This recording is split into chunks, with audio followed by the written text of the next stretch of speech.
where are you originally from? I'm originally from Wausau, Wisconsin. I've sort of lived all over. My father was a salesman when I was a kid. So he moved around from job to job, just because he kept getting sort of moving up in the corporate world. And so we started in Wausau. We moved to Indiana when I was very young, spent my formative years in Tennessee. And that's kind of where I think I spent most of my life, really, because it was like elementary school to when I was like 18, 19 in Tennessee. Oh, okay. So born in Wausau, but I think you would say that I'm from Knoxville, Tennessee. Knoxville, Tennessee. Okay. I've not been to Knoxville. I've been to like Chattanooga and somewhere in Nashville. I've never been to Knoxville. Yeah. So Chattanooga has the aquarium. Nashville has the hot chicken and the music, and Knoxville had the World's Fair in 1989, I think it was. Someone would have to fact check that, but we have the Sun Sphere is our big landmark, so it's like a big golden ball and a stick, and then there's a Simpsons episode where they implied that it was where Dolly Parton kept all of her wigs. Nice. And Knoxville's a big city too, right? I mean, that's like, you had big city, right? I mean, yeah, I mean, it's not a small town, at least. No, it's definitely not small town. Like it's a larger city. It's one of the three main cities in Tennessee. So like if you like, I live in Ohio, and if you think of like Columbus as our big city, and then Cincinnati and Cleveland as the two smaller cities, but still arguably large, then like Nashville would have been like the Columbus of Tennessee, and Chattanooga and Knoxville would have been like the Cleveland and Cincinnati. Gotcha. Cool. And what was your dad selling? Plastic. He sold plastic extrusions. That was his big thing when he was he was managing plants and selling plastic extrusions. So extrusion is a continuous process. So when most people think of plastics, they think of injection molding, where like two metal plates with cavities come together. They force the plastic inside. It comes apart when it's cool, and then you go on. Plastic is more like it's a continuous process. So it's a metal plate with a hole in it. And that hole is like a specific shape, and you push molten plastic through it and then cool it as it comes out the other end. So the way to think of it is like a Play-Doh machine, or like how they would make a straw. Because a straw is a circle that is like a continuous tube of plastic. But he made like window lineals, parts for like windows and door manufacturers, auto parts, all kinds of things. There's a lot of things that you can think of. Like I happen to know that like computer bezels, like the outside of a computer that surrounds it, is in most monitors is an extrusion, because it's a continuous thing, but they can cut it in interesting ways and then assemble it so that it seems like it's a smaller plastic part. Okay. Cool. Mm-hmm. So basically all I heard is that your dad was a part of killing the environment. I'm just kidding. Oh, yeah, no. And I was too, because I worked for a plastic manufacturer. So I'm totally like a part of the problem. Pulling oil out of the ground, turning it into something that the earth can't biodegrade. Yep, that's my legacy. Did you work for your dad then at some point? Yeah, when I was in my mid-20s, early 30s, I worked for my father for a brief time before he sold the company to another group. But that was like way later on. That was like after I left Los Angeles. Okay. So now, high school, you're growing up in Knoxville, Tennessee. Mm-hmm.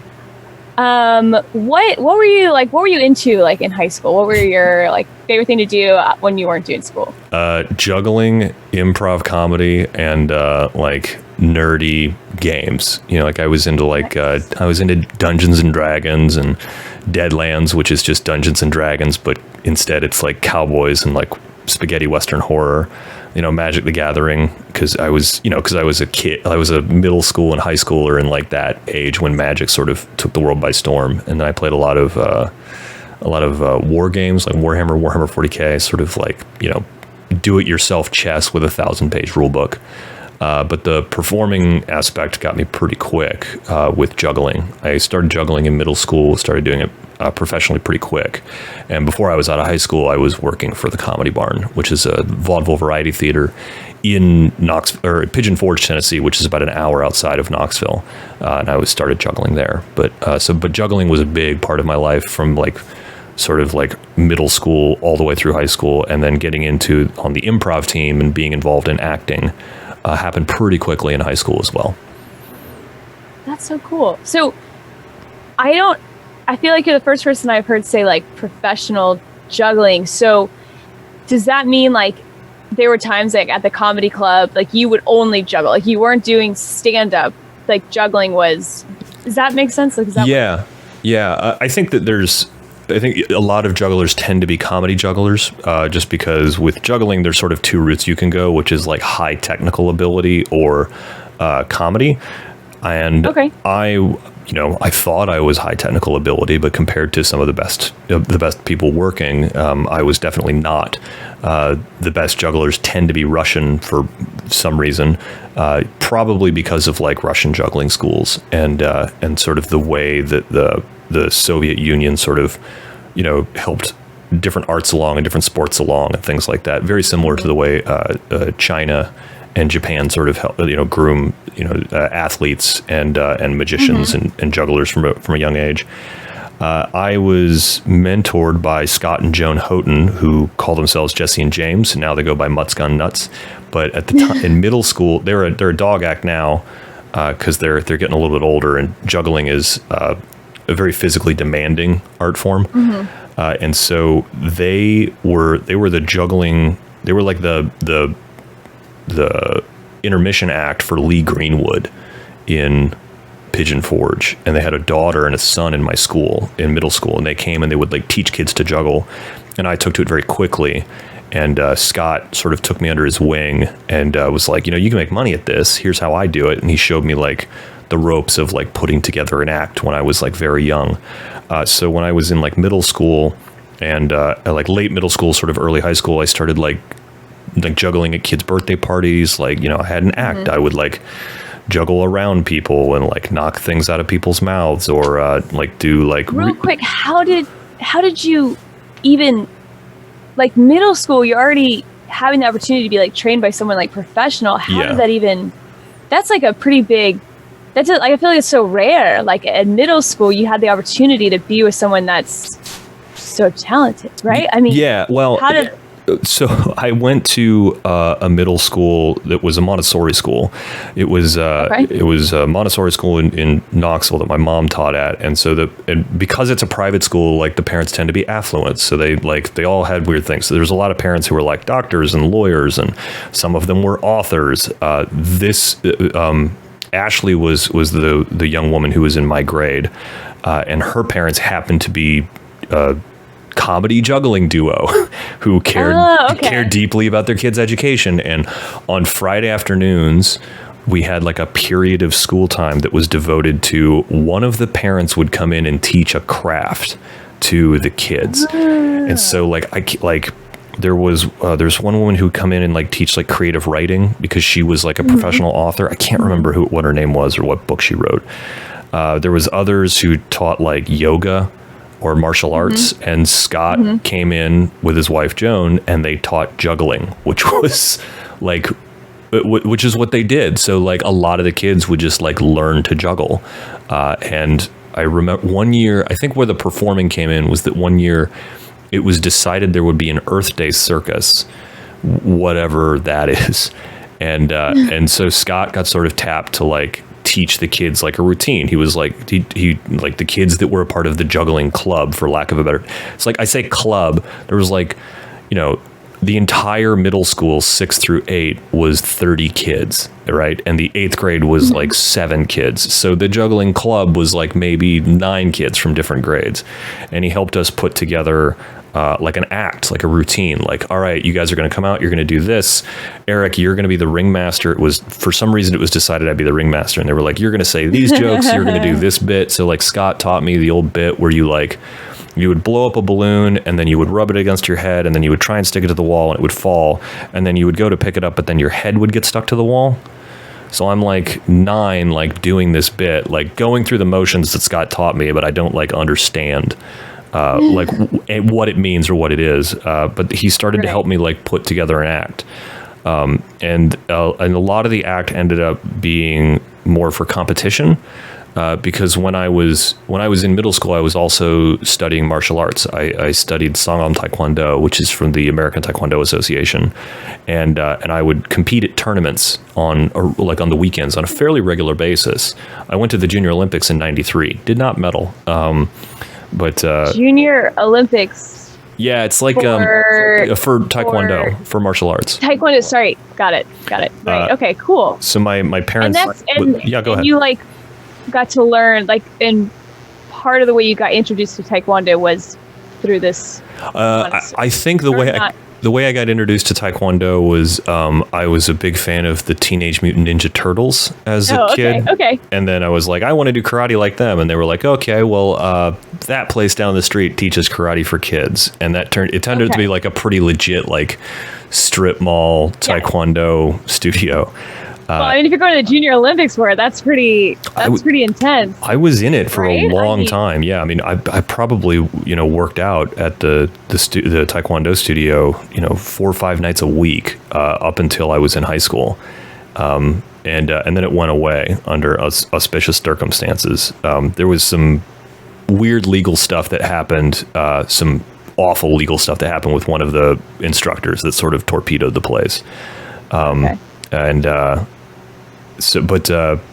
because I had been competing in martial arts for a long time, I ended up getting interested in competing in juggling.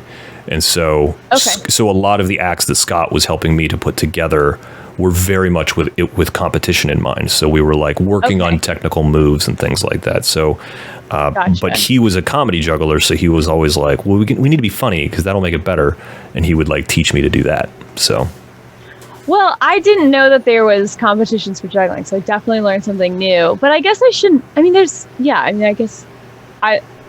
seeing competitions for magic was such a fascinating thing because my brother, whose also name is Erik, when he got into magic as a kid, he was very isolated for a really, really long time before he became a part of the community, and so it was cool to also be part of magic from I don't know how to explain it, but like I'm from I'm not in it. I'm not a magician, but like I got to experience it a lot by helping him with his performance. Yeah. And then for him to get introduced to the community and see that like awesome growth and to get to see competitions was really cool. So how were you helping him in the competitions? Were you like asking him about, or what were you doing? He didn't compete. I helped him just perfect his magic so that he could perform for people. Oh, okay. So you were like the camera, the eyes and the ears, and yeah, he never wanted to compete. I actually did compete once. I'm not a magician, and I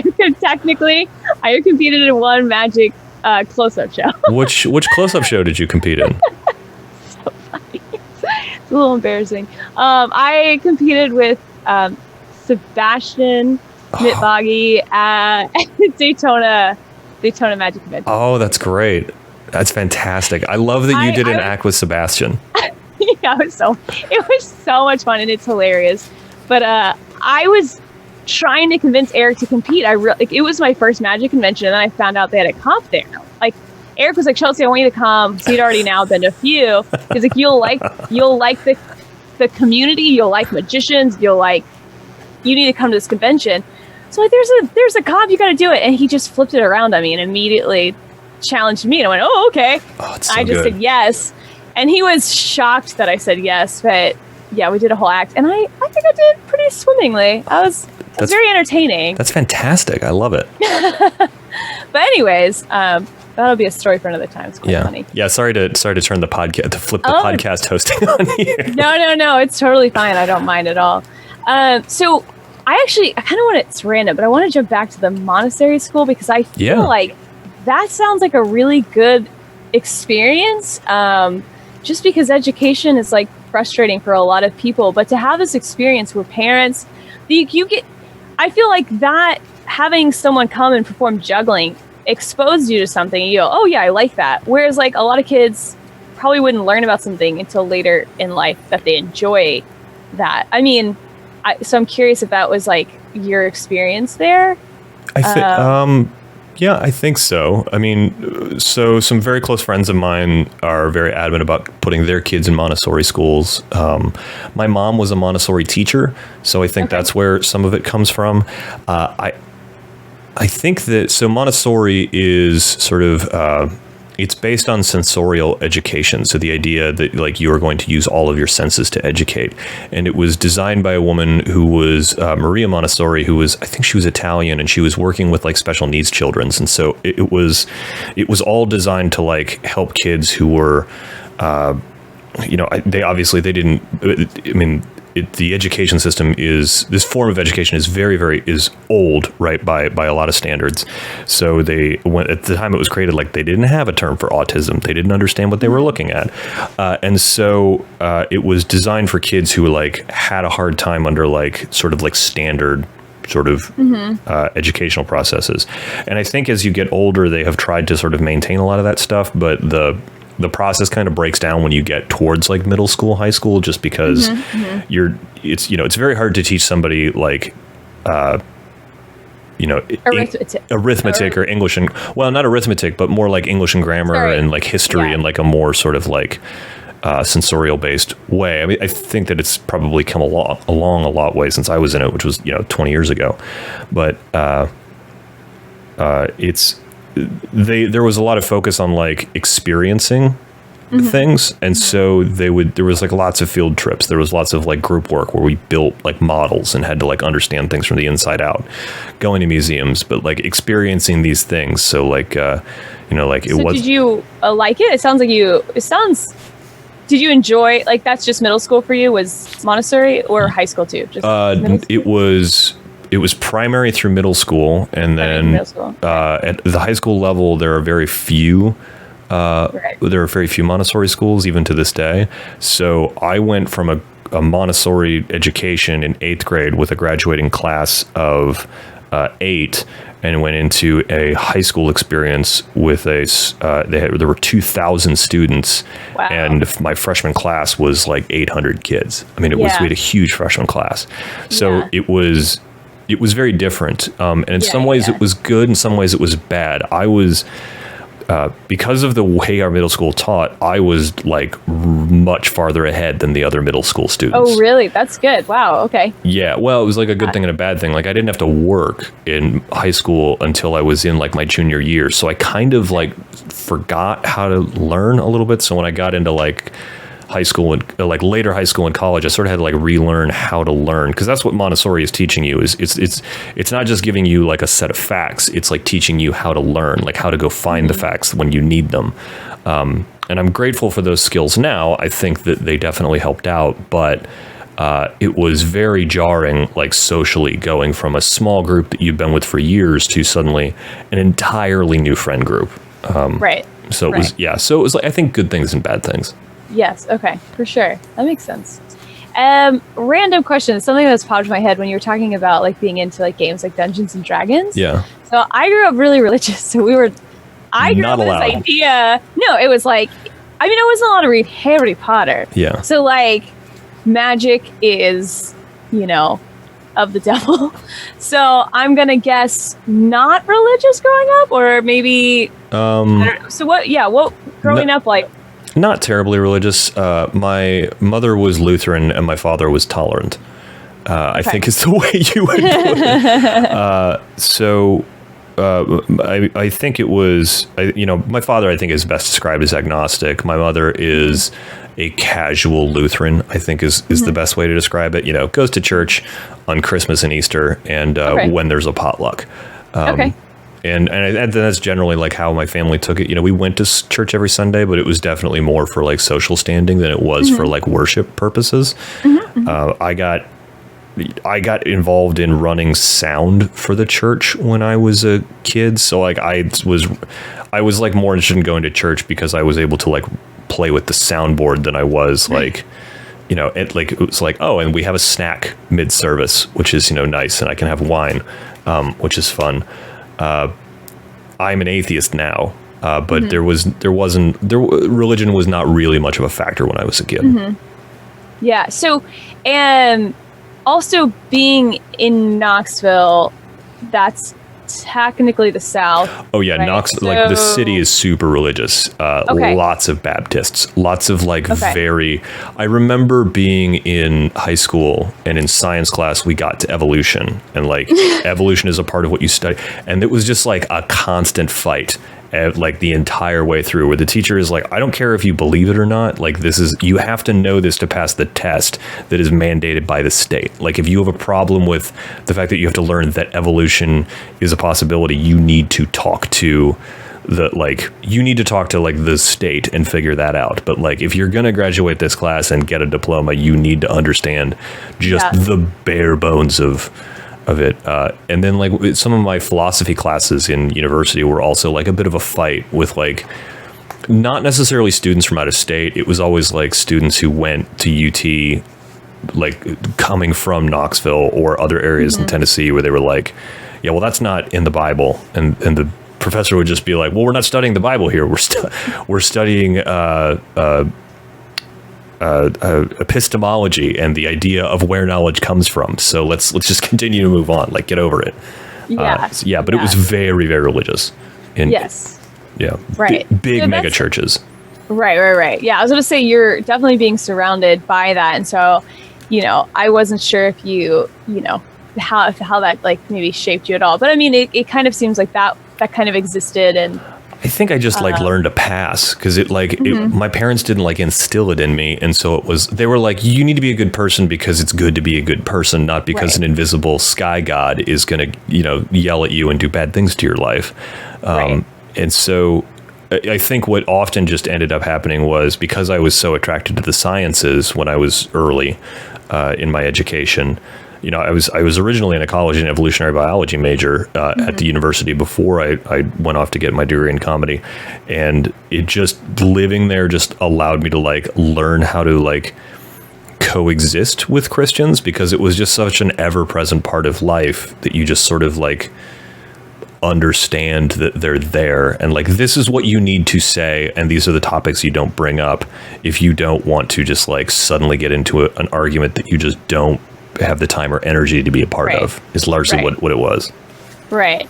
Yes. And I very much understand, and I'm more though coming from the opposite spectrum of growing up very religious and now being outside of it and being like, yikes, okay, that was wild ride. But so high school, you're like transitioning, you have like you're going from like having like a small school to like a really large school, a lot of people. And while you're in high school, you're also doing juggling and you're going to the improv comedy improv team. We did it was like comedy sports, sort of like Whose Line Is It Anyway, but in a vaguely competitive way. Is that your high school or is that a comedy club? Okay. No, that's the high school. Like that's a part of the theater department. The Farragut High School. I don't know if they still have this. I believe they do. But Farragut High School, where I went to high school at, had a pretty well-known improv team. We had a show once a month that always sold out, and they were always rotating in fresh kids who showed an affinity for it and who were interested. They rehearsed once a week. We rehearsed once a week once I got onto the team, and it was a good time. I was involved with the team when I was in my junior year. I was their opening act. They had me as an opening act, and so I would do juggling and stand-up comedy and weird things like that. And then they would do the show. And then in my senior year, I was able to finally audition and get on the team. I think I'd been an alternate for a little bit in my junior year, and I was a part of some other ancillary stuff. But it was pretty. It was competitive. It was pretty prestigious in that school. It was weird because like the rest of the theater kids were like, oh, you're a bunch of nerds who do theater, and like you do Shakespeare, and you're a bunch of nerds. But like even the football team thought the improv kids were cool. Really? Wow. Yeah, it was, but I think it was because like the show sold out. The show was good. The show was funny. There's a number of kids who went on from the school to go study at like Second City and other places. I don't know of anyone who's like come out of that program that was like well known, but it definitely like it was like a known thing in Knoxville. Like that the Farragut High School improv show was like a ticket well worth going to. Okay. Yeah. That's really cool. So you got that your senior year, freshman, sophomore, junior year. Were you doing like plays or anything like that? Or I did a couple of plays. I was in the theater program, so I did both plays. I was in one musical that I didn't want to be a part of the musical, but the musical theater teacher like had typecast me for the uncle who had just gotten out of prison in Smoke on the Mountain, and like. And I'm like, I don't sing. I've never had an interest in singing. I don't think I'm good at it. And she was like, she was pushing me to audition. And so I did. And then I was like, my audition went poorly. And then I saw myself in the callback sheets and I did the callback. And I was like, that didn't go well again. And then there were additional people cast so that someone could sing bass over me to like cover where I was weak. It was really weird. I only had to like learn how to effectively sing one solo. Okay.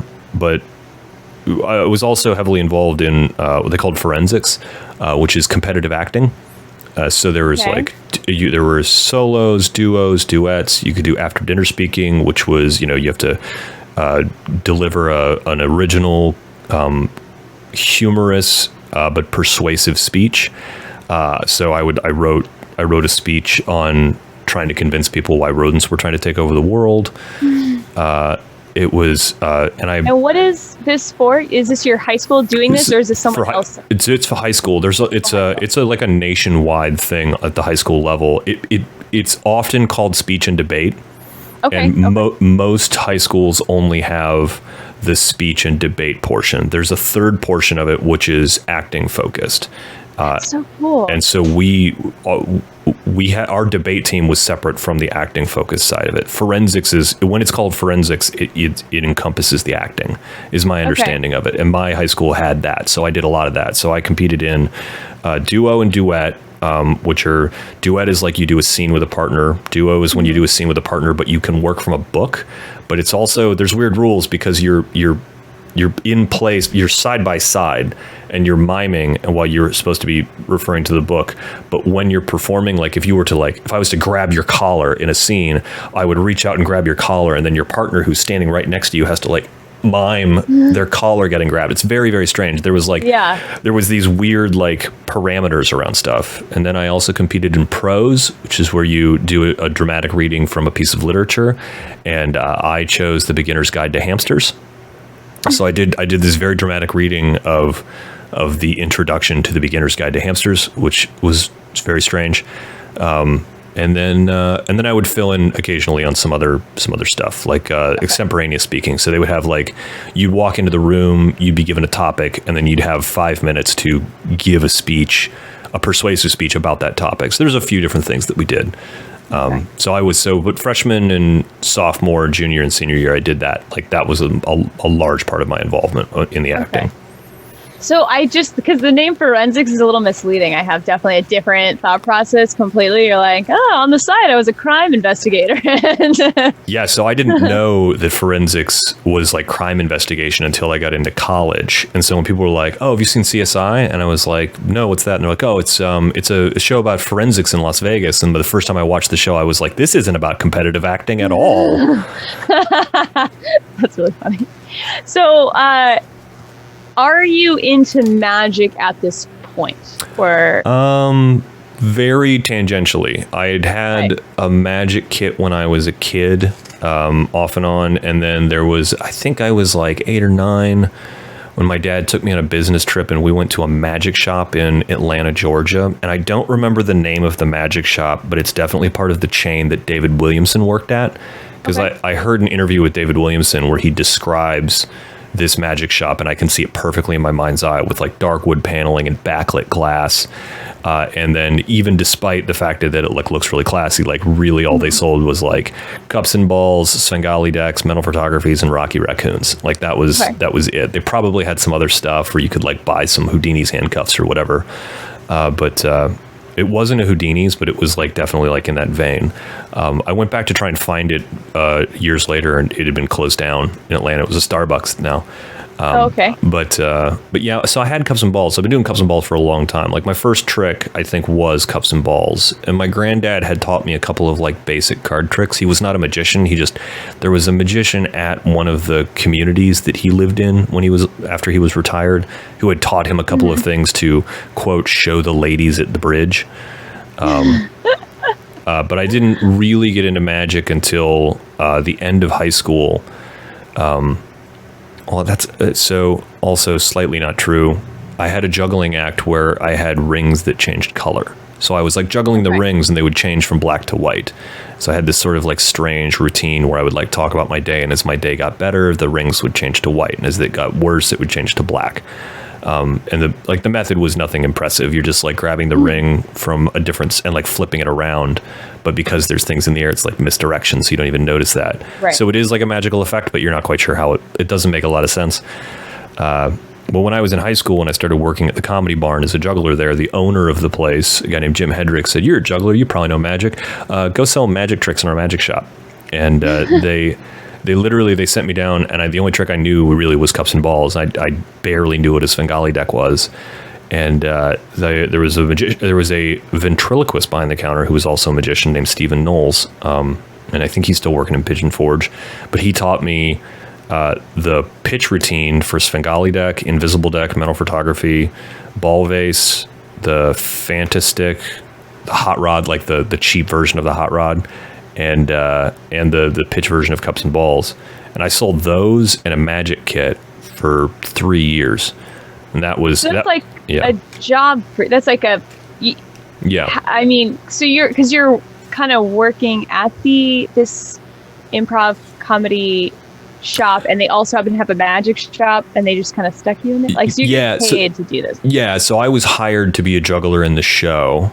And so my job was literally in the show. My job was literally to like run out in the first 30 seconds of the show while the band sings, "Hail, hail, the gang's all here at the funniest show in town." And then my partner and I would juggle for like 40 seconds. So we would like do a quick routine, and then we would break out the fire. We would eat the fire. We would pass the fire. And then that was it. And then we'd be like, "Goodbye." And then we'd go off stage, we'd ditch our gear, and then we would help the dog act. There was a trained dog act that was immediately after us. And so we would, we would move the benches and like catch the hoops and like drag the carpet off. And that was largely what we did.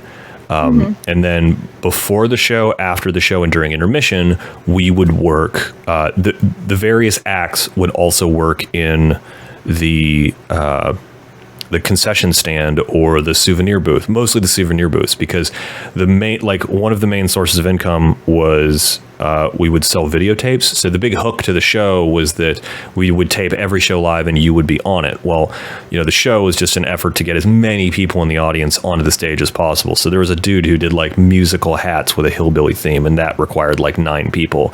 There was another guy who would do like a chair thing. He would do like his name's Erik Lambert, actually. He did this on cruise ships for years, but it was he would get 3 guys up and he would hit them on the head with foam bats, and every time he hit them on the head, their mouth would open. It was just a comedy bit, like finding out who they are, and then he would like play music, and it was the Bohemian Rhapsody, the "I see a silhouette of him," and then he would just like do that, like he would like play the human xylophone, so they would look like they're singing, Bohemian Rhapsody. But again, it's like getting 3 dudes up on stage. The dog act would get all the kids up on stage because the dog would jump over the kids. Oh my God. So then and then we had cameras facing at the audience. So technically you were on every videotape that came out of there. And so for $20, you'd buy this tape. Well, it's a lot easier to spend $20 on something, a videotape of a show, if you're just getting sold that videotape from the person who was just on stage.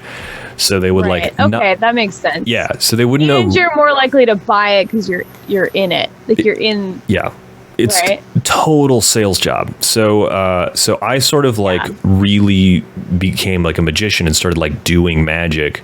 Like the moment I also became like a professional pitch shop magician. I was like my on the job training was like 10 minutes. They were like, "Here's how mental photography works. Here's how Svengali works. Here's how cups and balls work. All right, move as many of them as you can because your bonus is directly tied to that."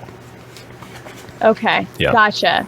So that's kind of how you got the start with magic, and then did it turn into something? Okay, I really enjoy this, or like did it take a while for you to like actually want to like because I think there's a difference between like being able to do something and then being like, I want to wear this hat. Like I am a magician. Like that's a choice people make. Like I can do magic tricks. I can perform. I can do pretty well, but it's just like a choice for me. Like I don't really wear the hat. Like it's not part of my identity, So at what is there like around this time did you start being like, oh, I really like this, something I want to do? Yeah, I think it took about a year because along with that, so like occasionally like we would be behind there and like Knowles would do something with the Svengali deck that I was like, that's not the way the routine goes. And he was just kind of screwing around to entertain himself, like a lot of pitch shop guys do, where like you just like learn cool new ways to do it. And so I was like, that's not how you do it. Like, what did you just do? Because you can't like every magician knows you can't just turn over the top card in a Svengali deck because it's the force card, right? Or if you turn over the top card in a Svengali deck, it's the force card. And so like he would like show the top card is not the card, and I was like, but it is. Show me what you did. And so he just taught me a double lift, and that like the card sleights were sort of what I gravitated to very early on, and I think part of that was, he taught me some stuff, and then he was like, yeah, well, like if you get like, there's some like great books out there. Cause I think I had like the Tarbell, Now You See, or not Tarbell, the Bill Tar, Now You See It, Now You Don't, when I was like a kid. Like I'd shown some affinity because of the cups and balls. So my parents bought me a magic book. So I learned like some like basic, you know, like they teach you how to back palm a card and Now You See It, Now You Don't. So I like learned that there, but I just never like applied it. When I was like, oh, I think I want to learn more of this stuff, I went to a used bookshop on my way to work one day, and the only magic book they had in the place was Expert Card Technique by Hugard and Browie, and it happened to be a first edition. Well, I didn't know it was a first edition until a long time looking at it later, but I was like, oh, this is $10. It's got card tricks in it. Sure, I'll learn that. And there was a section on Svengali decks, and I was like, oh, maybe I can learn some other tricks here that we can sell this more. And it took a while for me to realize, like, oh, I'm a magician, because I always thought of my primary job was like juggling, and like magic was just what we did to sell other things. And the magic sort of slowly took over my interest, where I wasn't like developing new juggling tricks. I was like actually playing with magic. And I think it was like 2 years in, they were like, well, you know, there's a magic convention here in town, right? And I was like, what's a convention? So I went to the Winter Carnival of Magic was what I went to in the Smoky Mountains. It used to be in Gatlinburg. Now it's in Pigeon Forge. And I did my first magic competition because I got real into spoon bending and did it there. I met with magicians for the first time. It was the first time I went into a dealer's room, and I was like, what do you mean there's places other than the one shitty magic shop in town? Like, this is amazing. I think it was about 2 years in where I was like, I think magic's what I want to do more of. Like, this is... like, yeah, juggling is fine as a job, but like juggling is a job. Magic is fun. And I don't think I really started to like develop my own tricks until like I left the Comedy Barn, because then I was like, oh, I don't think I can juggle anymore. I think like magic's what I want to do. I think it took like leaving the Comedy Barn to move to Toronto to go to school and study comedy, where I was up there, where I was like doing magic tricks for people, and that like really juggling got left behind. Like I didn't bring any of my juggling props to Toronto. It was just like, you know, I've only got so much space in my dorm room, so those are big and bulky. I remember you talking to me last week. We talked about going to Toronto. Timeline did you move to Toronto like right after graduating high school, or was there a period of time where you? No. Okay. So the timeline there is I graduate high school, I start working at the Comedy Barn, I start going to the University of Tennessee. Okay. I'm at the university. Yeah, go ahead. That's the same. Sorry, is that the same city you were growing up in, or is that a different city? Yeah, so Knoxville is where I lived, and the University of Tennessee was based in Knoxville. Okay. I was working in Pigeon Forge, which is a small mountain town. It's kind of like Branson, or like if Las Vegas was run by hillbillies. It's where all the theaters are. I've heard of Pigeon Forge because I'm pretty sure there's rock climbing in the area. Yes. Right? Yeah, you're absolutely right. It's huge. I think it's, I've not been there, but I've heard so much about the climbing in Pigeon Forge. I'm like, I know this name, but only for climbing. I don't know anything else besides. Because it's in the Smoky Mountains. So I think there's lots of bouldering out there is what it is.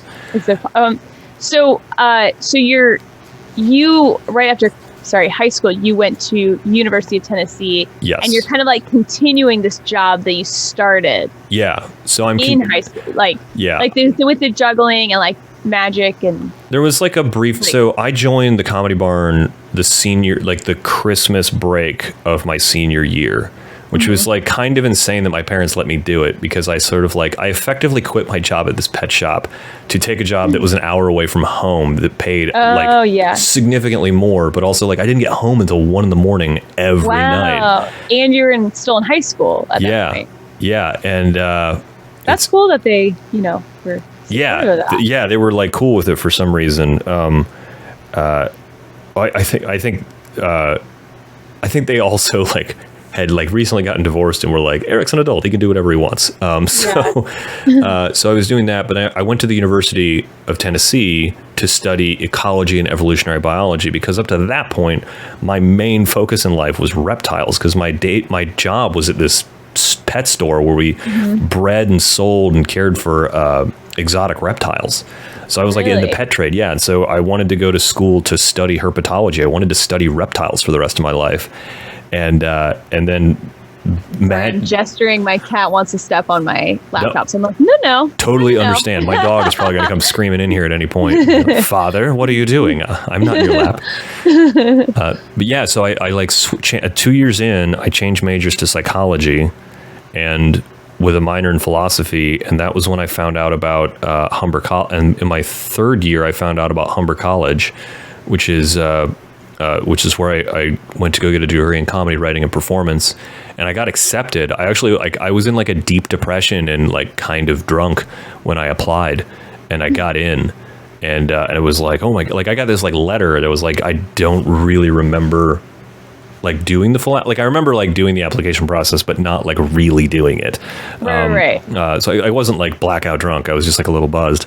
And so I got in sort of on a whim, and then my parents were like, yeah, totally go. Did you graduate from University of Tennessee first and then go to Toronto, or did you like kind of stop like? No, I just transferred up there. I never completed the degree in ecology. I never completed the degree in psychology. Okay. I did end up using those things though. So like, cause like when I was studying comedy at university, they made us do humanities course, and they were like, do you want to study history or psychology? And I was like, I'll study psychology. And they like made me take a psychology 101 course. But by that time I'd been completing 300 level courses. So it was just like, I feel like that's part of the reason I graduated with such a high like grade point average. Like I graduated with like 113% grade average or something up there, because they don't go by GPA. It was like percentages. And I had, and so I got the president's letter because it was so high. And they were like, how can a comedy student get so high in the grade point average? It was like, well, because I was like doing extra credit in a psychology class because I'd already done it 3 years prior or 2 years prior.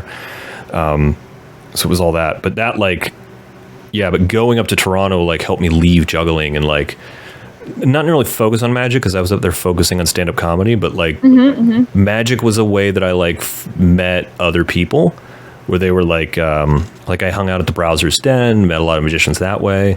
It made me unique in class that I could do magic. So there was like, people were always interested in that. A lot of the guys that I hung out with were like, do a card trick. And I would be like, oh, okay. And I would do card tricks. And so that like sort of further cemented my love of like card magic, because it was just like, I could do weird stuff with cards and people seemed to like it. And occasionally they would let me play in poker games, and I would take a couple of the poker. Like I learned to move on a poker table in college. It wasn't the best circumstances. It probably wasn't the best moves, and I'm sure a lot of the people who were like, I was like at the table were like drunk and high, and like I was taking advantage of them for no good reason. But it was fun and exciting, but also like scary, and I don't ever want to do it again. Like I do not envy people who do that for a living. But I moved on a couple of college poker tables to like, I guess, satisfy my own sort of hubris, I guess. But yeah, so what? I know we've talked in the past about sort of like your comedy career. And I know right now that you work for Penguin Magic, so I know like you're primarily like working in the field as a magician. So like, what's the story there? Like when did you like start switching over to like magic full time, I guess? So I think kind of what happened was I was very focused on stand-up in college because that's what I was there to do. I wanted to become a stand-up comedian. Like when I was in college, like I was at the height of the Bush administration and Lewis Black was my hero. I thought I was going to be the next Lewis Black. You know what no one wants to hear? The political ideals of a 22-year-old. But magic was always kind of there as a crutch because I remember having a really bad stand-up night when I was in like high school. And so I was sneaking in. So we got like one of the biggest influences on my life was when I was in high school. We got cable, and it was back when Comedy Central was doing Comedy Central Presents like new specials every week. So I saw like early Patton Oswalt and like early Lewis Black and early Dave Attell all on Comedy Central Presents, and I was like, I want to do that. They don't have to carry any props. Everyone loves them. They're interesting. So in high school, I like found about an open mic that was at an O'Charlie's, and I would sneak into it. So like you could be in the restaurant before 9 if you were under 18 or under 21. After 9, you weren't allowed in if you were under 21. But if you were in there and you had an open check, they would let you stay. Nice. So I'd have to like go in, order a basket of mozzarella sticks, and then wait until like 10:30 to do stand up. And then like, you know, I'm like 16 doing stand up in front of like drunk college kids, which was like weird because I wanted to do that so bad. That's so impressive. I mean, being like, I am very impressed by magicians for sure, but I have to say I'm even more impressed by stand-up comedians because you don't have, I mean, it's literally you on stage. That's it. You don't like, yeah, there's no net. So I'm so curious, like what do you think was like in you that like pushed you to do that? I'm so fascinated by it.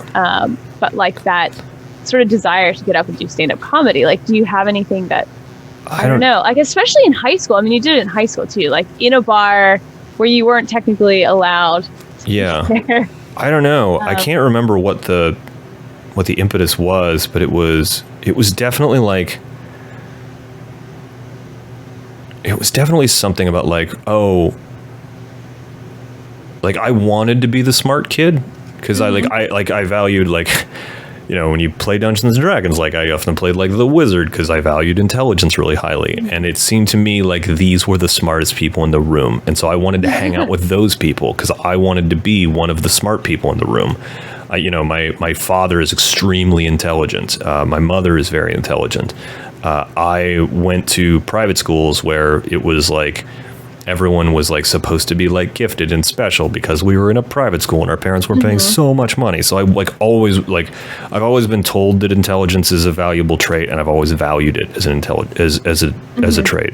And it seemed to me that these were the smartest people, that they were smarter than a lot of the other things because they could see what was wrong with the world. They could see who was dumb. Whether or not that is true, having like lived in that world and met comedians, like I know that is equivocally not true, but it just seemed like that was the case, and it was just cool. Was that part of your personality at all? Were you kind of known like in like high school as like being the funny person, like the class clown, or the like? You know, I think that in the context of some of the performing stuff, yeah. Because I probably had a very unearned self-confidence about it. I mean, competition has always been in the back of my life. And so like always like going to competitions and doing well sort of, I felt like gave me some sort of clout early on. You know, like I came into the theater program having like done, you know, like professional like shows, like, you know, I had like a resume, which was like a weird thing to like the other kids. It was just that like Scott had helped me develop. So which you need like a ridiculous amount of confidence to get on stage to do stand-up comedy anyways. Even if it's false confidence, you have to have it. You totally have to. I think that's it. And I just like, you have to think you're funny or else you're not going to get on stage. You really do, I think. And I like to think that I'm funny, whether or not I actually am. But yeah, it's always like stand-up was always something I wanted to do. It's something that I still want to do. If I could like give away everything I've earned in magic to have like a successful career in comedy, I totally would. It's so much more fun.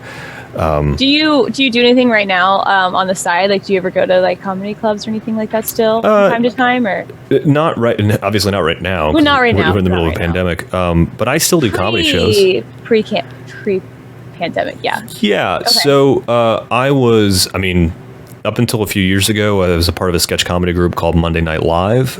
We did sketch comedy the first Monday of the month in Columbus, Ohio. It was sort of like a lo-fi Saturday Night Live, but Okay. it was written. It had production value. You know, we had we rigged up teleprompters over the audience, so we could change the scripts up to the day of and still be able to do everything. Wow. That was really neat. I still have my foot in the comedy world. Some people that I play a lot of video games with are comedians, and they will invite me onto their shows. I've done most of the virtual shows that I've done since the pandemic started have all been comedy shows, where I would. Oh, really? Okay, cool. Yeah, I made a very specific choice to not do virtual magic. I did a couple of virtual magic shows at the beginning of this, but there's my buddy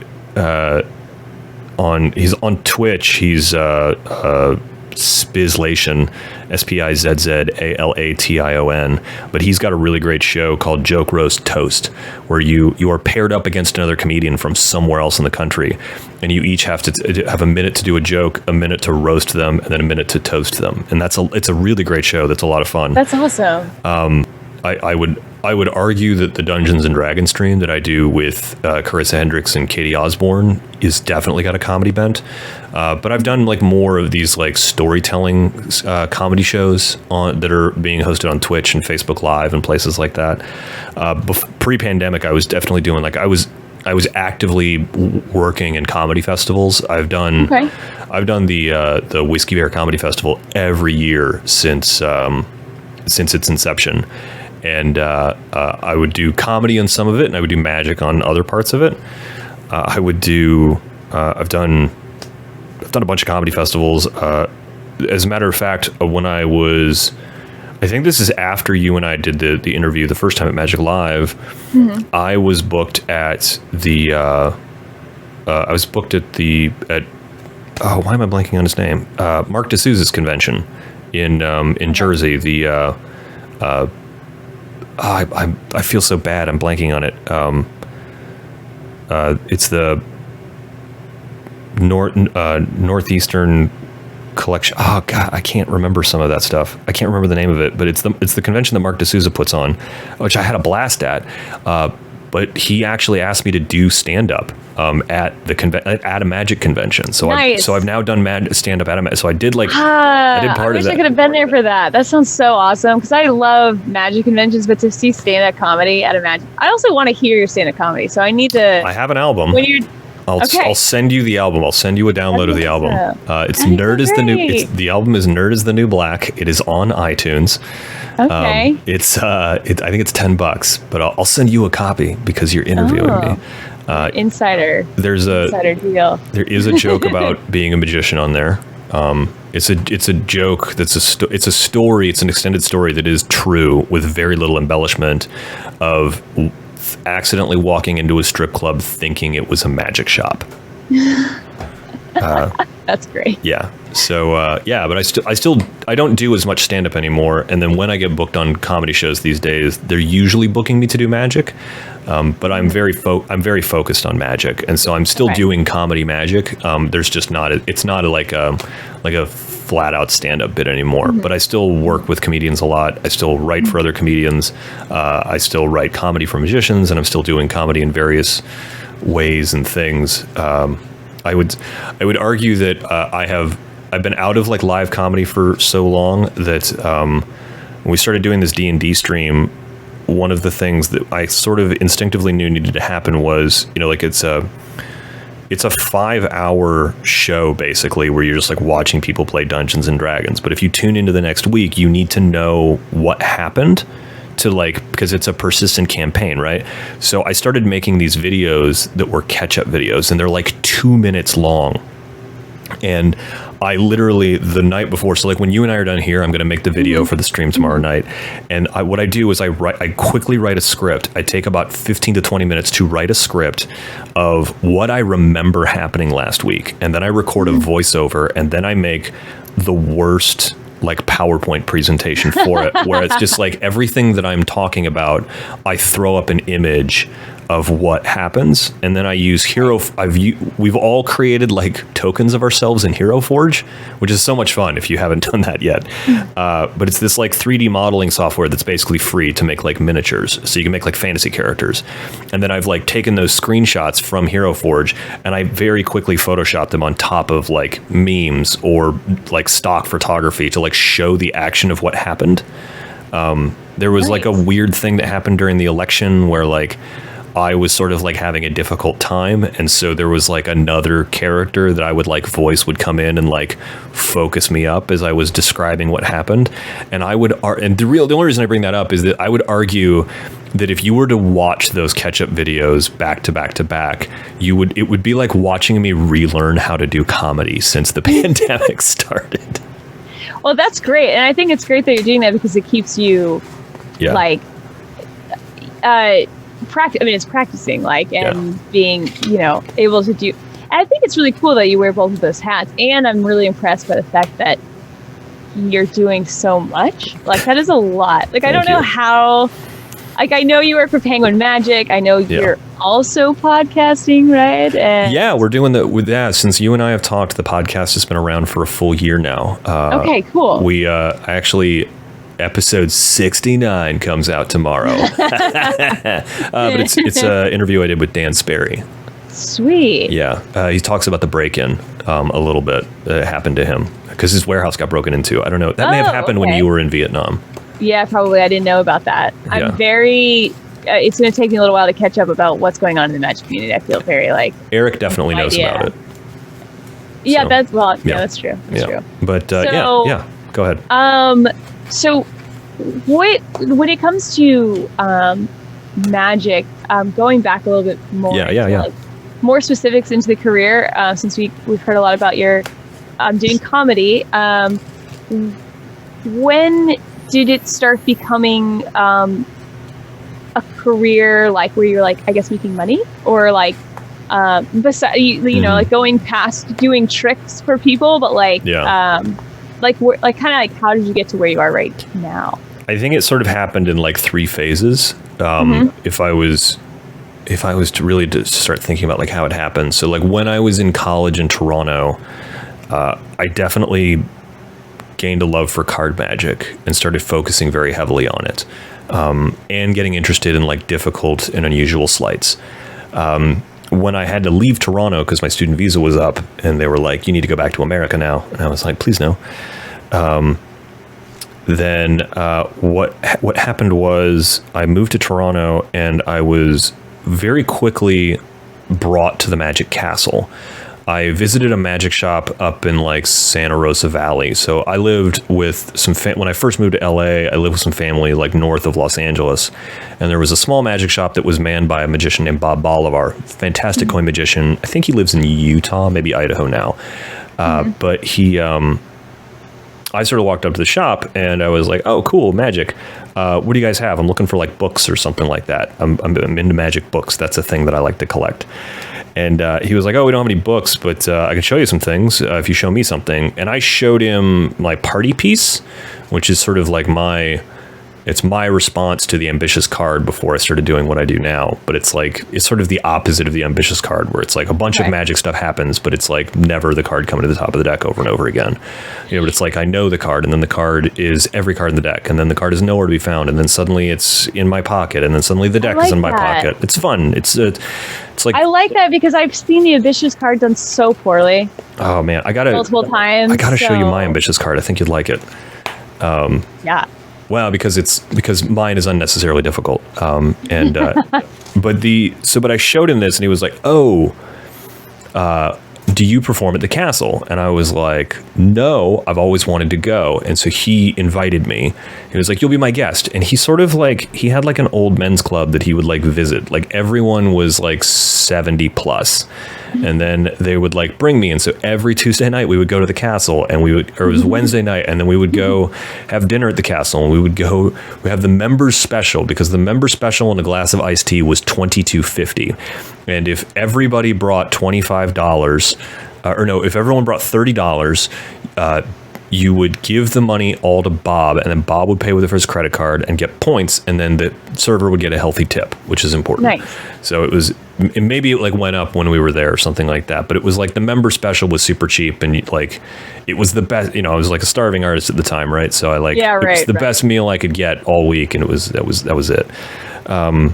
But so he would take me week after week, and I think I was there for a year.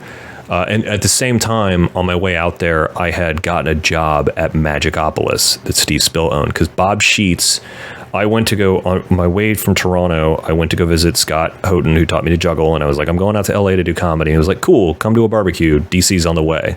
And I was like, not really, but I'll drive to DC anyway. But Bob Sheets was at this like barbecue, and Scott was like, we're going to do a show in my backyard and invite the neighbors over to watch it. So Dog did his dog act. So Scott did his dog act. Bob Sheets did stand up. So Bob Sheets did Bill and Lemon, the rope. This is like in someone's backyard. It's amazing. And then I did stand up comedy. And Bob was like, "You're really funny. I hear you do magic. You looking for a job? I know someone who's looking for a bartender. All you got to do is serve beer and wine." So Bob called Steve and like got me the job on the spot. So I drove to LA with a job, like waiting for me. That's amazing. So I started doing magic. Like that was where I met Dan Harlan for the first time. So I've effectively known Dan since, I was like 26. So almost 10 years now. Nice. And so I like fell in love with card magic in Toronto, and like specifically difficult sleight of hand, because I didn't have room to have like props or extra books or anything like that. So it was all like whatever I could do with a deck of cards before it wore out and threw it away. And then I sort of like found my magic voice behind that bar and like in the basement of the castle in Los Angeles. I worked the castle many times, made a lot of really good friends in magic, created a lot of like my early stuff, and sort of like found out like where I kind of needed to be. Was making money, but not great money. I mean, I was competing against the best in the world when I was in Los Angeles, and I was not the best in the world. And I was a dumb 24-year-old. So it was like, I probably made a bunch of mistakes that I definitely regret, but you move on, right? You become a better person. Then I got to Columbus, and I sort of like set magic aside for a while. Wait, why Columbus? That's a big different location. Let's go from LA to Columbus. That's a fair question.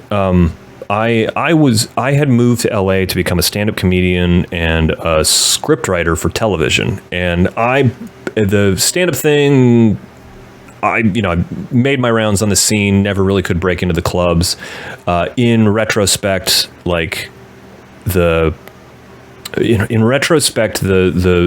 it was a bad idea to move to LA to pursue stand-up comedy, because if I was to do it all over again, I would move to Indianapolis, or I would move to Columbus first, and then really get known as a stand-up comedy, particularly Indianapolis. My buddy Michael Malone made that very astute assumption: is if you want to make it big in stand-up, you don't go to the coasts, because that's where everybody goes to try and make it, because those are where the big rooms are, right?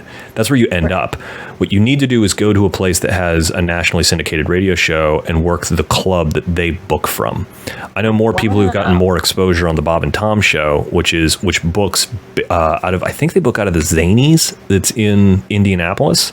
So if you go featured Zanies, you can be on a radio show that plays nationwide, right? And that will arguably get you. So like, I think, Michael Malone was on some nationally syndicated radio shows like every week, because that was like his home club. And I've advised other people to do the same thing. If you want to make it in stand-up comedy, like go get on the radio and like do radio spots for people. Don't try and like get seen at the big club because you're fighting against the best in the world, right? Like, right. That makes a lot of sense. The Melrose, it's not really my story to tell, but I had a friend who got to feature at the Melrose Improv for her very first time, and I remember her telling me that her weekend take home was $1,750, not $1,750, but $17.50 for featuring for the entire week at one of the most important comedy clubs in the country. It's because they got to pay, nationally touring, well-known headliners. They got to pay their rent because it's LA. They don't own that land. They got to pay their staff. They got to cover, everything. They got to pay, I thought it was gonna be like $17,000. No, $17.50. And like you pay one drink, and you're in the drink there. I know that there's a lot of people who've done very well after moving to LA, but I've never heard of anyone who was an unknown who moved to LA and then made it. I've always heard of people who were already very well known in their area and then moving to LA and only furthering it and getting better because they probably worked LA when they were based in Kennebunkport, Maine or something like that because they were good enough to work the club. So the club brought them out to do it. The television thing just never really hit for me. I worked in film for a little bit. I was a story editor for a production company for a couple years. I worked on the film The Joneses. I think it's on Netflix, might be on Prime, but it's David Duchovny and Demi Moore, and the premise of the film is something that like they're a secret. They look like the perfect family, and like they're married, they got 2 kids, they got 2 nice cars, they golf, they've got all the latest fashions, but really secretly they're a team of marketers who like market to like these rich families to like sell things to like make it nice. And so there's all kinds I've heard of this. It's a great movie. What's it called? The Joneses. Yeah. I don't know if I've seen it. I know. Have I seen it? Maybe. It's really good. Familiar. Yeah, I was the original story editor on that. I located a lot of the product promotional tie-ins that happened in the movie that went along with it. And I think there was a couple of scenes that I worked on that ended up like making it into the final cut. Mm-hmm. The production company I was working for was going forward on it, and then I think it was Tim Roth's production company took it over, and then because they could get David Duchovny and like we couldn't. And so it was like, that was one of the things that was really frustrating, right? It was like, not everyone who goes along with the writer went along the project because it was their script, right? But the people who did the creative work around it, getting it ship shape, like they didn't get to come along. So like my name's not on it, but I've got all these old scripts and I can be like, oh, here's something from this draft that made it into the final thing. So like I've got all that stuff electronically. That sounds like that would have really helped your resume, or was it not like just what like it's just one of those things I can claim and I can prove that I can claim it, but I'm not in the credits. So it's like, I never really got that like break moment where I was like, oh, I worked on this film, or I worked on this TV show. I got really close a bunch and it just never. Right. Ah, that's so frustrating. Yeah. So then, so you're telling me how you like ended up in Columbus. Yeah. Right? Well, so I just sort of like got frustrated and was done, and was like, I can continue all of this as a hobby, but I need to not do it in LA. And I went through like a bad breakup and some other stuff. And it's just like, I was just like done with the city and needed a change. And my father's company, my father's company had been trying to get me to come work for them for a long time because they wanted someone who could work sort of in a marketing capacity and in some like areas, but they didn't want to. There was some stuff around like they knew they wanted to play in that, but they didn't really want to they didn't want to spend the budget on like a full-time professional on it, and they wanted me to do a bunch of other jobs like web design and things like that. That I just like I developed all these skills doing comedy and magic and having to market myself there, that it was pretty easy for them to be like, oh well, we can pay this guy like a smaller salary and he can get done just enough to be done. So they offered me a job and I was like done. I was like done with LA. And so I was like, okay, screw it. I'll move to Columbus. And his company by that time, my father had then moved from Knoxville to Columbus. The company that he owned was in Columbus. And so I ended up there, and I was with that company for, like 9 years, but in the background of that was some of like my most productive comedy years. I recorded a comedy album. I did multiple small tours, got into a number of comedy festivals, And I really fell back in love with Magic and started practicing again, started doing stuff. Very quickly was able to grow a number of corporate clients to the point that a lot of the entertainment was like butting up against my day job where I was working for this plastics company. So and when you said, sorry, corporate jobs, is that when you're doing Magic privately, like private Magic? Yeah, doing private Magic for corporations. It was another thing where I was like, in moving to Columbus was really good for me and taught me a lot, because in LA, I'm competing against the best in the world, right? So I was forced to get better fast, but I was still up against, like, I'm still learning, right? So I went when I came to Columbus, I was a guy who had been competing against the best in the world, who was no longer competing against the best in the world. That's not to say the people in Columbus aren't amazing, right? I've lived in 3 major comedy markets and visited many others on doing stuff. And I put a lot of Columbus comedians up against some of the best living in Los Angeles, New York, or Chicago. There are some very, very talented people here. But it was a very different environment, a lot more collaborative. And so suddenly everything that I had learned in Toronto and Los Angeles, I was able to finally like put it together into something that like worked. And when it came to the corporate gigs, when I started doing like private events for corporate clients, like private Magic shows, either formal close-up sets or like walk around Magic or even stage shows, suddenly, I am a very attractive prospect because I'm, a guy who's like done all these LA things or whatever. But the companies are just as big, but I'm not competing against the same group of people for the same jobs.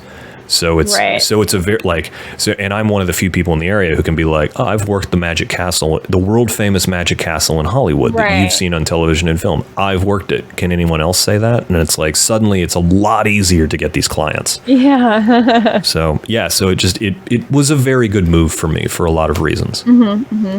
And so now talking a little bit more about your Magic career, how did you get hooked up with Penguin Magic?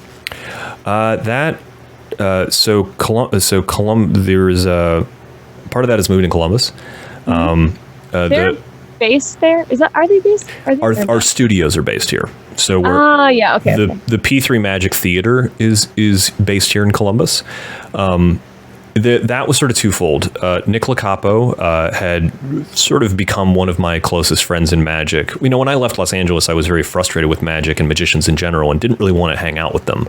So I would do Magic, but I wasn't like plugged into the scene. I was out of the scene for like 10 years and like not paying attention to anything that was going on, which I think was very helpful for me to like be able to do stuff and not be influenced by other people. And I feel like Simon Lovell did the same thing at some point, but I didn't know anybody outside. Locapo was the only magician I knew. And when I started like getting drawn back into Magic was when they started doing the lectures, and I started like being really aware of them like 5 years ago. And so I started like going to the lectures and hanging out. And then my partner at the time, or my partner, Leslie, who is my lady partner, she had a conversation with me because I started going to Magic conventions again and hanging out with other magicians, and magicians were starting to hang around the house because I was actively interested in it. And we had a conversation one day where she said, and I'm paraphrasing a little bit, but this is largely how it went, where she said, you keep banging your head against the wall with this comedy thing, and don't get me wrong, you're a very funny comedian. You definitely are very good at it.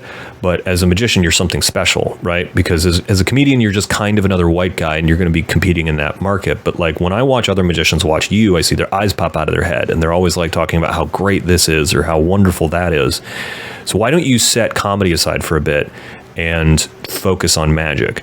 And I did that, and literally within a year, doubled my Magic income, won the IBM close-up competition, got invited. I didn't know that. That's amazing. Yeah. Wow. Then that's huge. Got on Penn and Teller Fool Us, and then after I taped for Fool Us, and I kind of knew I was going to be on, I went to Penguin and I was like, hey, here's some tricks that I'd like to release. I'm going to have that Fool Us energy behind me. Maybe we could do something. So then I got offered the Penguin lecture. So that all sort of, and those all came out like within 2 or 3 months of each other. So I just sort of got shoved in the Magic world's face over and over again. Suddenly I'm getting invited to do lectures, places, and it's all really snowballing. And then they had a couple of people. What year was Fool Us? Fool Us was 2018. 2018. Okay, so pretty recent. Yeah, so all pretty recently. Yeah. And then like shortly after a lot of that. So in the beginning of 2019, they had a couple of people leave the company under amicable circumstances, just, people move on. And they needed someone who had camera experience and could edit and also had understood magic. And I'd been hanging around the studios a long time, and it just kind of worked out where we all,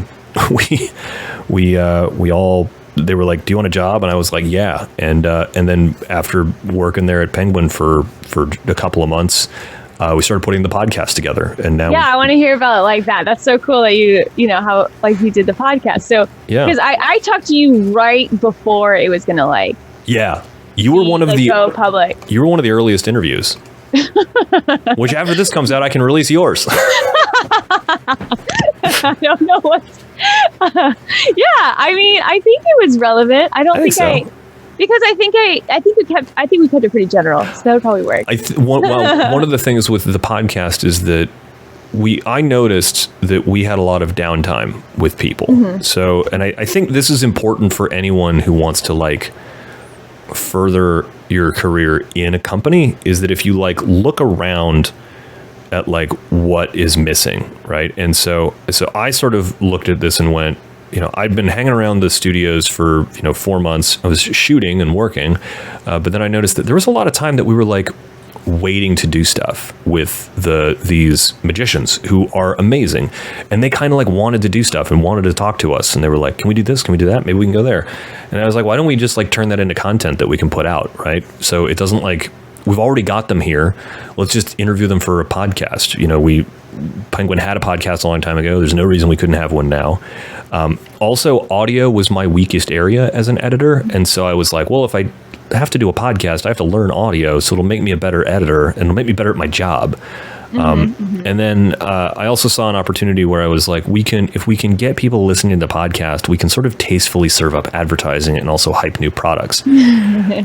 Because something that's really important to me with the show is that the advertising is tasteful, because it's in the name, Penguin Magic. Like, the one of the biggest magic companies in the world backs this podcast, right? So like, I don't have to worry about advertising for other things as long as I'm like mentioning the name of the people who pay for my microphones. But it also, I wanted to give people an opportunity to promote products that may be on Penguin's website that people may not know about, because there's like the whole partner program that people like. It's Penguin produces stuff, but like people who are regular magicians who've self-produced their own stuff, even their lecture notes or something, can get it onto Penguin's partner program. And like, how do they get awareness out about that? Well, like the podcast was a great way for them to do that. Mm-hmm. And then I was tired of a lot of the podcasts I was listening to in Magic, and I don't mean this as an insult to them. It's just that like I heard so many people asking about like where you came from, and so I just like made it a very early rule that like, unless there was an unusual circumstance, like hearing about Dan Sperry coming up through the competition circuit was interesting, because you don't think of like Dan Sperry. His episode as of this taping is going to be coming out tomorrow, but you don't think of Dan Sperry as like being a competition act, right? But like that's where a lot of that came from. I saw Dan Sperry at that first magic convention I ever went to at Daytona Magic. He talks about that in this episode. He talks about Daytona Magic and appearing there as like being very influential. So the thing that was crazy, I hope this is okay for me to say, but I'm pretty sure he was like the first act. Yeah. And it was absolutely incredible. And then when the closing, I'm not gonna say who because I don't want to be rude, but like I just did not like it. Yeah. And I remember thinking, like, my brother and I talking afterwards, we were like, what was that? Like, he was the best. I mean, he was the absolute the best. And we were seeing him at a magic convention that's not like maybe the most well known, or that I don't know. It's not like, it doesn't bring like a ton of people. It's small. And what we saw was absolutely.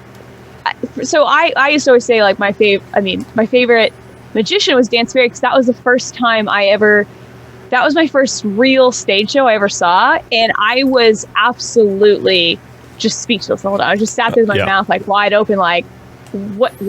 I mean, it was. And like finding out that some of the early advice that like shaped that competition act that we all like eventually saw Dan Sperry do, and finding out that a lot of that came from advice that he got from Sean Farquhar is like, I can't think of two magicians who are farther apart in style, but finding out that connection and like how that's like, it was Sean suggesting to Dan, like, hey, why are you wearing like a tuxedo and like looking like a normal person? Because you're in like a leather jacket with spiked hair and makeup right now. Like, this is you. You should do this. This is more authentic, right? But like, I mean, it's not. I didn't know he ever actually performed in tuxedo. I only saw him.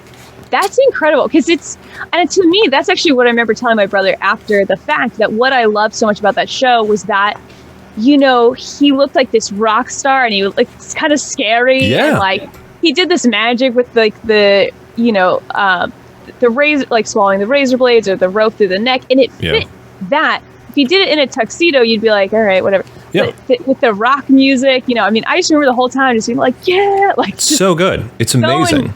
It's amazing, and I'm glad that someone gave him that advice because I literally can't imagine seeing that show with him in a tuxedo. Like, I love Dan Sperry. Yeah, but it's like, but early on, like that is an interesting story to tell. Whereas like most magicians, like I think it's just like, oh yeah, I got a magic kit as a kid and I just like focused on it, went to IBM meetings. Like, yeah, I want to hear where like Daniel Garcia came from. But I just like, there's a lot of magicians who like have very similar backgrounds and stories. And I was just like, that's not interesting. So I want to talk about other things. And like, I have a conversation with people before I interview them. And I'm like, all right, so look, here's the deal. If you have products that you need to promote, that's fine with me. The podcast is Switzerland. By the way, we carry everyone's stuff anyway. It's Penguin Magic. Like if you put something out with one of the other companies, it's likely on our site anyway. So feel free to promote it. Like, it's fine. Is there something that you want to talk about that doesn't fit in the lecture that you just gave for Penguin, or won't fit in a product, or that you really want to talk about, but you would have to put it in a book and you don't have time to write in a book? Like what is an idea you want to put out into the magic space that no one's talked about before, that you are very passionate about? And so that's how you get conversations with like Carissa Hendricks talking about meta-modernity or game theory in Magic. That's how you get R. Paul Wilson talking about the internet in Magic. That's how you get Lance Burton talking to you about why joining the IBM is so important to Magic, right? So those are the conversations that like I want to have. And because I'm a bit of like a sort of a not really a history nerd, but like a book nerd with Magics, like if I get to sit down with Chris Kenner, which I did, I want to hear about where Magic Man Examiner came from and like what it was like publishing a zine in the 80s for like, tell me that story. And so those are the stories that I get. And then I don't have a hard time limit on half an hour like other people do, but I do try and keep it shorter just because the podcast comes out at Thursday at 5 p.m. Eastern time. It's drive time home after work. I want people to listen to this. And if it means I have to split it up into a 2-part episode, that's fine. And I'm not knocking any podcast that does that, because there is totally that time and place for those conversations. It's so you go up to an hour? I thought, for some reason, it was 15 minutes. Or did that change? Did it start off going to be shorter and then got longer? Or the interviews that I do are between 15 and 20 minutes. If it's going to start to go beyond that, I will extend it to between 40 minutes and an hour and then do a 2-part episode. Okay. Like I did that with Jason England. Jason invited me to his home, and then on camera we looked at all of these like insane cheating props, like actual stuff that have been used in card games. The video's on YouTube somewhere. It's really great. And that's a 2-part episode. But the most of the interviews that I do are between 15 and 20 minutes because the other thing that I found out is that not every magician you will meet is a sparkling conversationalist who can talk about stuff forever. So there were some early interviews that were like 8 minutes and we ran out of stuff to talk about. So that's difficult. So the show is also set up to have segments. So the one commercial we have in the show is Nick Lacapo and I talk about a featured download of the week that there's always a discount code for. It's 25% off whatever we talk about. But we don't just like say like, man, this is the greatest card trick. like, we actually like take it apart and we're like, this is what's good about it. Here's why this is an interesting effect. And it also allows us to showcase stuff that otherwise like might not have gotten a lot of love. Like Think Wins Mirror Mirror, I think is a really great card trick. And I don't think a lot of people like got it for whatever reason. I don't know if it just flew under the radar or whatever, but I've featured that a couple times because it's like, I also like, because I control the commercials that go into it, I also get to say like, this is the magic that I want to feature to you guys. This is where I would like magic to go. And then we do stuff like, Desert Island Magic books. So it's a 5-minute conversation where I ask someone like what their favorite magic book is and why it's their favorite magic book. Right. So it's put together, like it's got segments and it's a lot of fun. And like I know some people who are not magicians who like listening to it because the magic lingo doesn't get too deep. Because we have fun talking. I think it's my focus is that 2 a.m. conversation that you have at a convention after you've been up for 3 days, and that's where I'm at. So great. Yeah, so it's great. I love that. Yeah, but it was born out of just like going, there are magicians who are sitting around in our studio wearing microphones and they're bored. Let's just talk to them. And this is your idea too, right? I mean, that's I approached them and they gave me a lot of latitude and also a lot of they gave me a lot of freedom too. So like when coronavirus first started, I did some special episodes where I talked to magicians who'd gotten trapped on cruise ships that had cases of coronavirus. The Tom Crosby episode is wild. I gotta listen to that. Okay. Yeah, it's man, that episode is insane. Just because Tom like had just gotten off a boat that like no port would take them, and finally they ended up in Cuba. It's crazy. And then there were some episodes that I got some really nasty messages about, but around the Black Lives Matter movement. When that happened, I said, this is going on right now. We need to talk about this.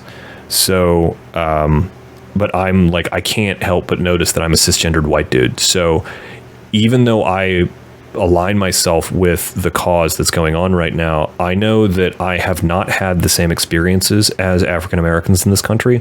So I might not ask the right questions, but also I might not ask relevant questions.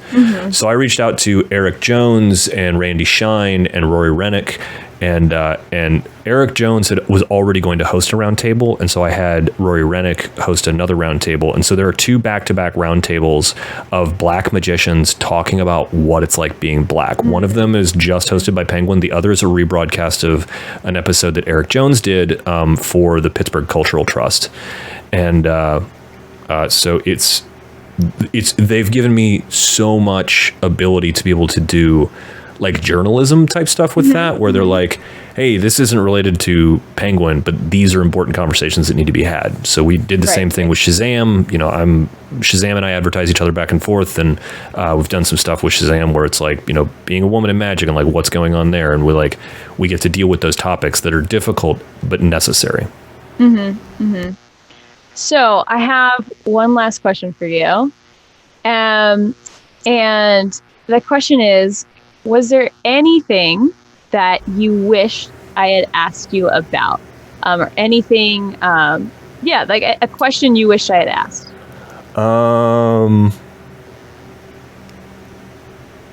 I think maybe I wish you'd ask me a little bit more about the streaming world, just because that's become so important to my life, but also I think I have very definitive opinions about it now that I'm doing it like professionally, which is weird. Yeah, tell me about doing streaming professionally then. I would love to hear about that. So I think like it should be noted that I live in 2 worlds in streaming, but also I don't do virtual magic. I think like when the pandemic hit, I think every magician in the world like freaked out because suddenly they couldn't do shows anymore, which is rightfully so, right? And then people started doing virtual shows, and the early virtual shows were very bad. Now, granted, this has all happened in the past 9 months. And I kept listening to people talking on podcasts and pontificating on Facebook and going like, well, no one's ever had to entertain through a camera before like this. Like no one's ever had to interact with an audience through a camera. And I thought to myself, like, that's not entirely true. Because I watched a lot of Twitch over the years, and Twitch is primarily known for video game streamers. And I watched people like, as a matter of fact, you and I are talking right now. We're also broadcasting this on my Twitch channel, and somebody who I frequently watch, Queen Chanleen, has actually just popped into the chat and said she's lurking at me, and I will just call out Queen because Queen is one of the people that I watch, but Queen is very good at interacting with her chat. She's very good at interacting and entertaining people through a camera who are not able to necessarily give stuff back to her, or the only way that they can give energy back to her as an entertainer is through a text chat that's on the side of the wall that she may or may not see. Sorry, I'm a little parched.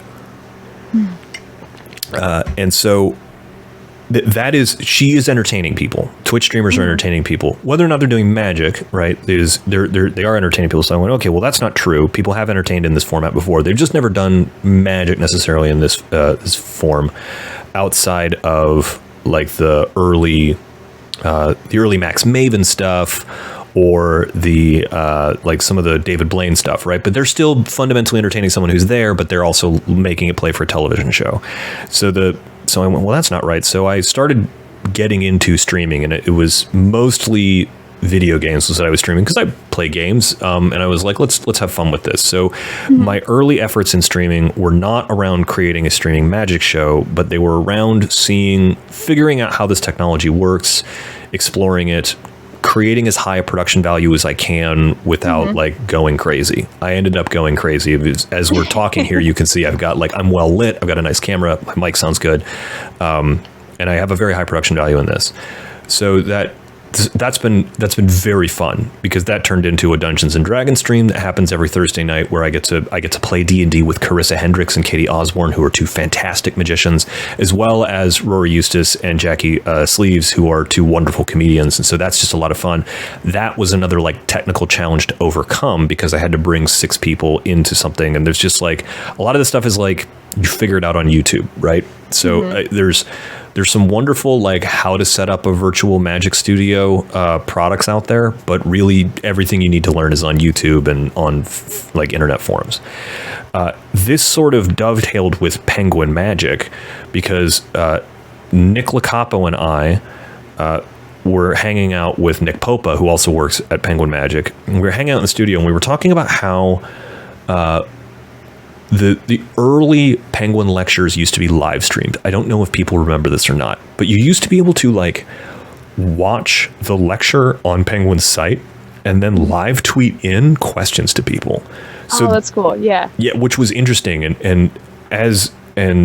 So we were looking to see if that infrastructure was there, because we went, well, we could probably go live from the studio.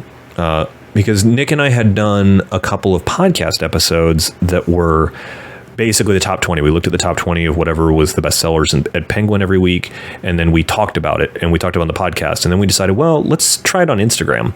And the first like live stream we did from the studio was literally Nick Popa holding Lacapo's phone, doing an Instagram live and like turning it back and forth as we would talk. It was awful. It was terrible. So then we were like, well, what if we did this? What if we could use the in-house cameras? Could we use this phenomenal theater that is set up to professionally film things? And could we broadcast to Facebook? I was like, well, I think I can. I know how to get my cameras on Twitch at home. There's no way that I couldn't do that here. And it was literally like a week of us just going, and we didn't like ask permission. We just did it. We were just like, let's see if we can do this. And we flew under the radar for like 6 weeks. And every week we were adding like new production value to the show. So first it was like, can we get on Facebook? Okay, let's do the top 20 countdown on Facebook. And then like, we'll just switch the cameras back and forth. All we want to do is be able to get all of the cameras and be able to like use a wide shot and then 2 cross shots so we can go back and forth. And then we were like, let's do it again. But like, could we bring a guest on? Like, could we get someone on from like Skype? And we did that. And so we had, I think in like the second or third show, we had Mr. Tango. And then we're like, oh, okay, that works. And then we were like, well, we want it to look better. So now, if you watch like the third or fourth episode, I think these are all still on like YouTube or Facebook. In the third or fourth episode, we added graphics, and it like Nick Lacapo went crazy and designed what essentially is the ESPN of Magic. I mean, there is like a bar going over across the side. There's a counter on the top. There's like a lower thirds graphic. And then we were like, and so then we're just like going back and forth. And then we started adding videos. So we're like, now we're cutting up demos. And then I think in our 6th week, we had Juan Tamarez on the show, which was like, okay, that just happened. We put Juan Tamarez. Huge. Yeah, that's huge. It was crazy. And that is around the time that management noticed, and they were like, you guys are posting these weird videos. You guys are streaming live. Like, what are you doing? How much time are you spending on this? Because you guys have jobs. But we were like, well, we thought this would be fun, and we wanted to do it, and we think it's adding value, and we want to see if we can drive sales with it. And they were like, oh, yeah. And so then we actually like put a team together that was like, what does this look like on a weekly basis, and how can we actually save customers money? And that's how it's evolved into Cool Box Live, where now we're like, you know, and like, I hate to pitch the show too much, but like when you watch the show, a promo code comes up, and whatever we're talking about, you can get 25% off on. And a lot of it is older products. Some of it's newer products. It was like 2 weeks ago, Nick and I were in Salt Lake City. We figured out that we could broadcast using a single laptop in a theater that we were doing across the country that like barely had internet. It was wild that we were still able to produce a very high quality show. But we had a product on there that was like just came out called Mental Dice, and we were able to offer it for 25% off. So it was like $75 off this trick, which is like crazy that we were able to do that.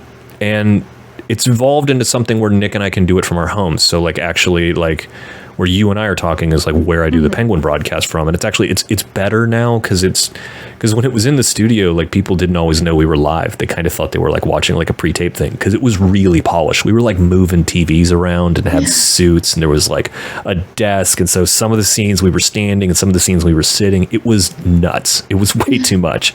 But now it like feels more like a stream because like we're at home, like our headphones are on, you can clearly tell that we're like live, we're able to interact with the chat, and it's neat. And I don't think that there's anything else in Magic like it. I think that there are people streaming in Magic and they're doing review shows or they're doing interview shows, which are great, but we're this strange combination of like QVZ review show and like light entertainment because we interact with the chat. We've got people who pop into the YouTube chat who are probably not magicians. We went live yesterday and at 3:00 in the afternoon, and we literally had someone come into the chat on Twitch who had never.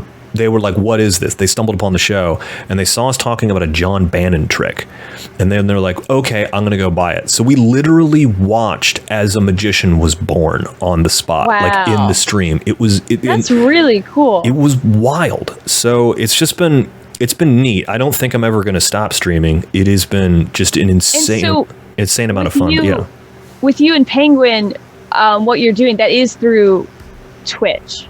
Like that, like, and then it gets put to other, like Twitch is where it's live. Does that make sense? Like, so it's with the Penguin stream. It is live on Facebook and YouTube. It's probably going to go live on Twitch soon. Okay. Sorry. I thought you were starting on Twitch. No. So I personally exclusively stream to Twitch. I stream on Tuesdays, Thursdays, and Fridays. I got different things I stream on those days, and I usually stream after like 10 p.m. You know, like I'm still awake. My lady partner goes to bed. The dog needs to stay up and get medication, so the dog and I like play video games and stream and talk to random strangers. Tuesday, Thursday, and Friday. We stream Dungeons & Dragons with Carissa Hendricks on Thursday. That all happens exclusively on Twitch. The Penguin stream happens simultaneously on Facebook and YouTube, which is kind of wild that we're able to go to two platforms at once.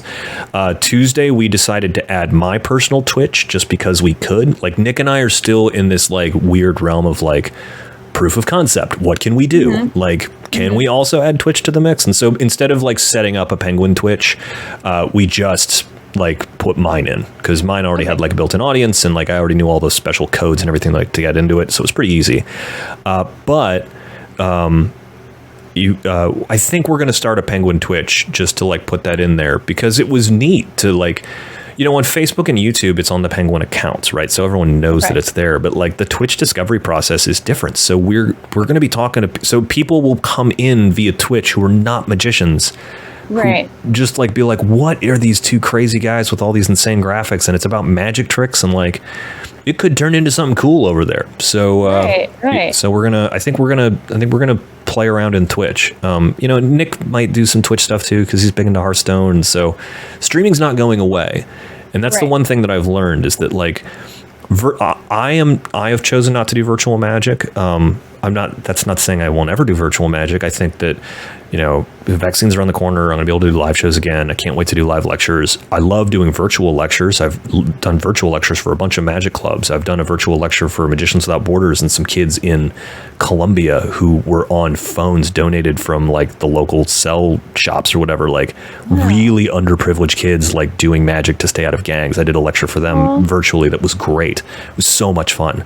And I'd love to do more virtual lectures, but virtual shows are not really something I'm interested in because I want to explore a whole other world of streaming. But I'm seeing some great virtual magic and some great virtual magic because I think what we've discovered is that the virtual space is a new venue that magicians haven't ever played with before, right? Like, and it's a new area where you have to learn new rules. So it's like if a close-up magician becomes a stage magician, they have to learn a whole new set of rules. Same with a stage magician going to close-up. Now, anyone who's going to do magic in the virtual space, there's just a new set of rules you have to learn, but we don't know what all those rules are yet. So we're going to see some really cool, really new, really cutting-edge magic. And I kind of want to see where that goes, but I want to explore some other stuff first. So. Right.